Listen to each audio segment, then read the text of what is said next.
లలితా సహస్రనామాల గురించి అమ్మవారు ఏమని చెప్పారో మీకు తెలుసా?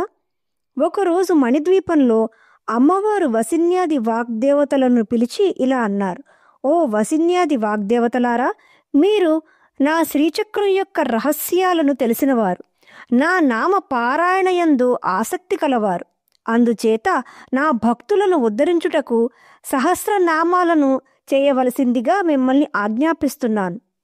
ఏ నామాలను భక్తులు స్తుతించినచో నాకు ప్రీతి కలుగునో అటువంటి సహస్రనామాలను మీరు తయారు చేయండి అని చెప్పారు. అప్పుడు వసిన్యాది వాగ్దేవతలు అలాగే రహస్య నామాలైన లలితా సహస్రనామాలను రూపొందించారు.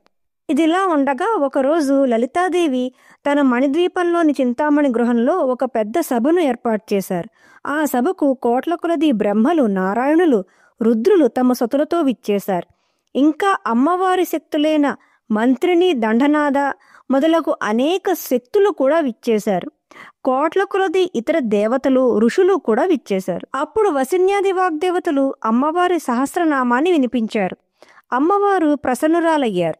ఆ స్తోత్రాలు విన్న దేవతలు ఆశ్చర్యపోయారు. లలితాదేవి ఇలా అన్నారు: దేవతలారా, మీరు శ్రీ విద్య ఉపాసకులకు తెలిసేలా నా సహస్రనామాలను ప్రచారం చెయ్యండి.